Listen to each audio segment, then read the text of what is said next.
When you signed for Stoke City on loan, you said that Edinson Cavani told you technically how to defend against Kylian Mbappé and Neymar. I want to pick your brains and what do you even say? What information are you even taking on before you go into that game that helps you? We'll get back to Axel in just a quick second, but remember, if you like this video, please like, share and subscribe. And don't forget to click the notification button so that you know when the next Big D video hits. And also, don't forget, if you've got something to say, if something is bubbling up inside of you that you need to express, the comment section is for you. Please express yourself there. The Big D reads all of the comments.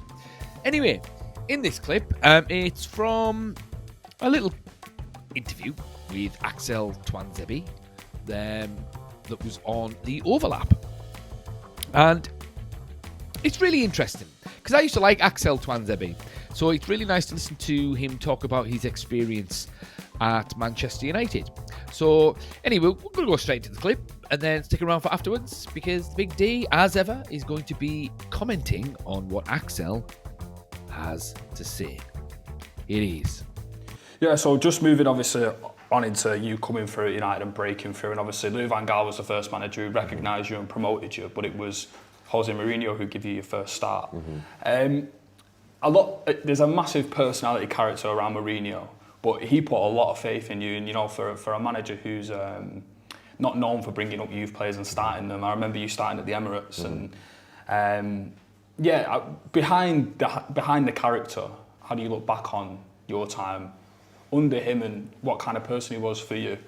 The older I've become, the more I've understood him. Okay. So when I was in my younger days when he was the manager, there were certain tests and challenges that he put you up to.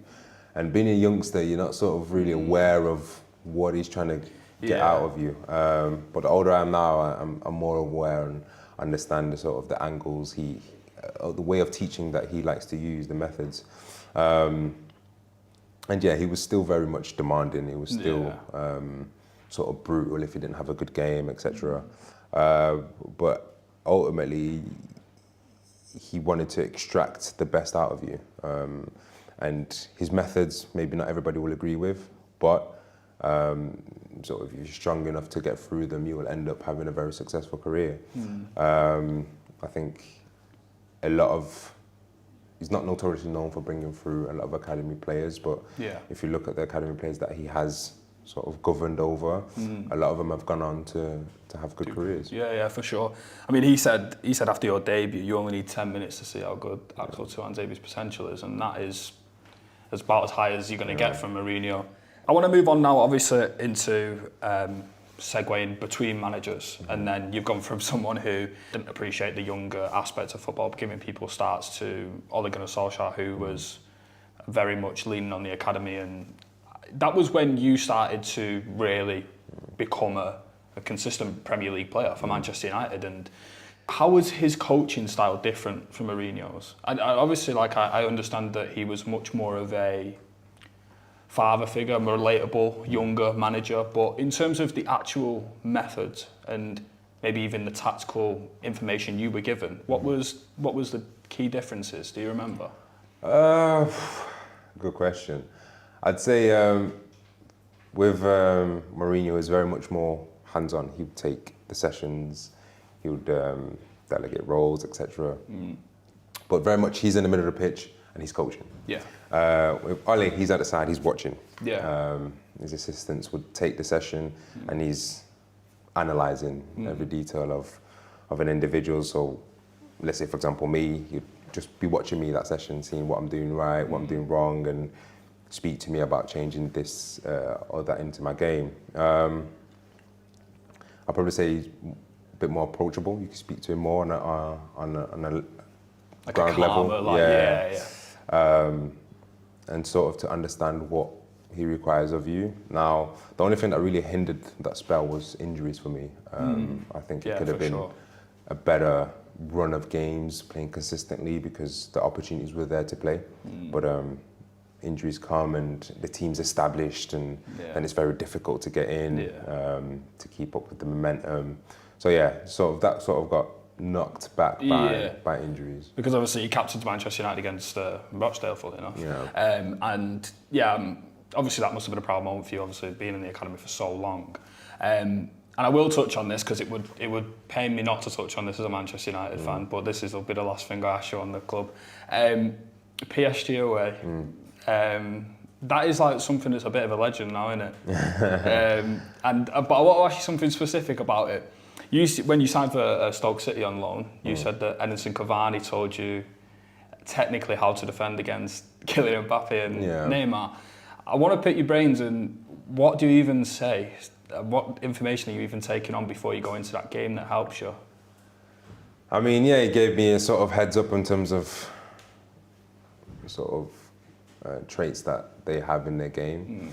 But really and truly, more time you focus on yourself and you focus on that first touch has to be bright, build my way into the game. And you're not too focused about the opposition. I think as soon as you start giving them accolades and traits of, he's this person, he's that person, mentally you defeat yourself in the game. And if you just look at, right, cool, you're a human, I'm a human, let's get at it. Yeah.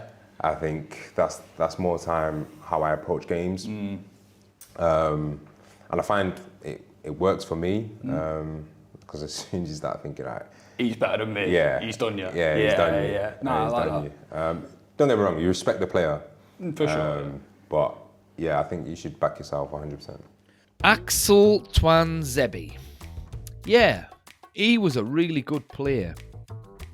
I'm sorry that we let him go.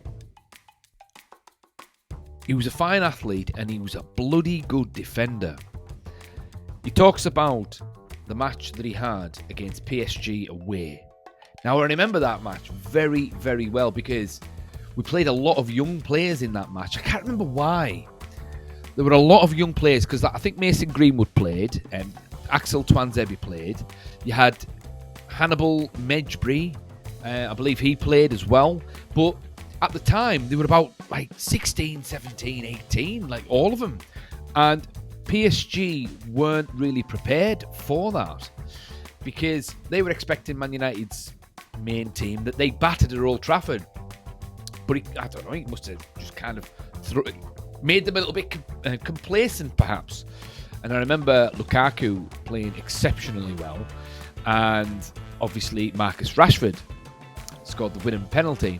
We were quite fortunate as well that particular game because I remember Diogo Dalot.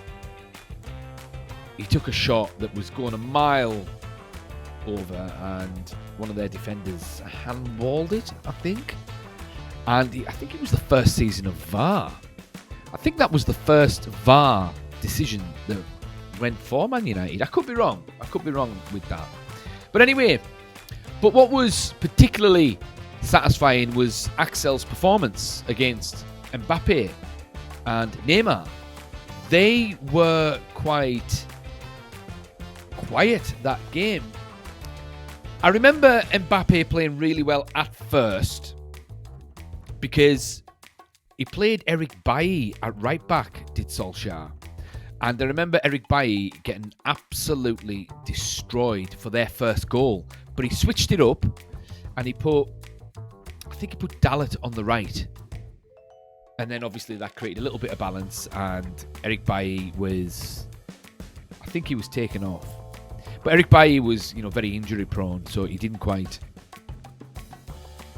get into that game. I think it was a little bit too much for him at the time. But Axel marked Neymar and Mbappé out of that game pretty much for 90 minutes, really. And you could say that it was because of him that we won that game, because it doesn't matter how many goals Lukaku scored that night. If any more of their goals went in, it would have just killed us because the team was so young and, we just weren't there at that time. And I think that was the peak of Ollie's... Yeah, that was the peak of Ollie's season that year because he'd just been on a massive run of form. I think we won something like 11 games out of 12 or something like that. And it culminated in this one. But then right after this, our form nosedived and the momentum just kind of sapped away from the team. which was unfortunate. And it was unfortunate for Axel, really, because Axel, he had a lot of injury problems, and he was always getting sent out on loan to Aston Villa and to Napoli as well. And it's a shame, really, because on Football Manager, he's class. Absolutely top draw. So it's a shame sometimes when these FM wonder kids don't quite work out in real life. But Axel was a good one. And I'm really glad that Mourinho gave him a shot. And I think it's unfair that Mourinho gets sort of labelled the guy that doesn't necessarily play youngsters. He's played quite a lot of youngsters over his career. I mean, Lampard wasn't exactly 29 when he first started coaching him. Same with John Terry as well. I'm not necessarily saying he gave them their debut, but they were still very young. He could quite easily have asked Roman Abramovich to go and buy Thiago Silva or something like that when he was in his prime. But he didn't. And even when he was at Inter Milan as well, he had Mario Balotelli in his side, even though he was off his head. So sometimes I feel as though Mourinho gets tarnished a little bit for not playing young players. But hey-ho, never mind. He gave Axel a go, and he did well. And it was interesting to see the dynamics between how Axel saw it between Ollie and José. You know, obviously José was more hands-on. Ollie was more sort of standoffish in the sense that he liked to look at the bigger picture, and he delegated the coaching responsibilities. I like that. Ollie was a very good man manager, and he doesn't get the credit that he should get, because I would say Ole Gunnar Solskjaer was our most consistent manager post Alex Ferguson, and in my opinion, he should still be the manager. But hey ho, he's not, and we've got Ruben Amorim. But anyway, what do you guys think? What are your fondest, favourite, most electrifying memories of Axel Tuanzebe? Could he have gone on to become a world-class defender if he didn't have his injury problems and he was able to, garner a little bit more consistency? Could he still go on to be a world-class defender? Because, he's only 27. Virgil van Dijk didn't become a world-class defender till he was about 28, 29.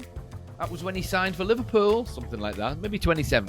But anyway, point being, it was later on in his career that he kicked on. So could Axel Tuanzebe do the same thing?